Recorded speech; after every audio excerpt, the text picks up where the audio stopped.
मेहर report शान अली शेख मेहर बरसांगोट बोथरोजा रहवासी वज़ीर सोलंगी गुलहसन सोलंगी सिकंदर सोलंगी अब्दुल मजीद सोलंगी ऐं नौजवान सोलंगी इतिहाद तालके मेहर जो सदर हाफ़िज़ मोहम्मद नवाज़ सोलंगी ऐं ॿियनि जी अॻुवाणीअ में नेशनल प्रेस क्लब पहुची एहतजाज कंदे दानियो आहे त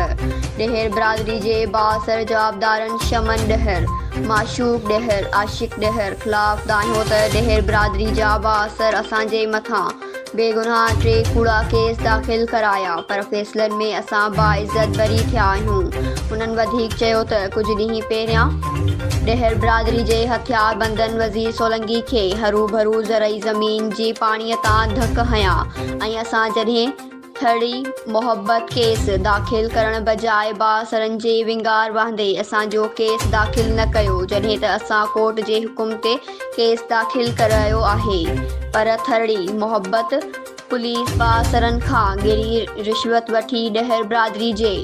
माण्हुनि खे गिरफ़्तार नथी करे। हुन वधीक चयो त हाणे ॾेहर बिरादरी जा बाअसर सरेआम हथियार खणी मौतमार धमकियूं था ॾियनि त केस तां हथ खणो न त ॿी सूरत में ॻोठ माल ॾे वञो। हुननि चयो त असां मिसकीन पोरियत माण्हू आहियूं, असांजो को बि तदारक नथो थिए। असीं DIG हैदराबाद SSP दादू DSP मेहर खे अपील था कयूं त असां सां इंसाफ़ कयो वञे। न्यूज़ सिंध एक्सप्रेस न्यूज़ मेहर।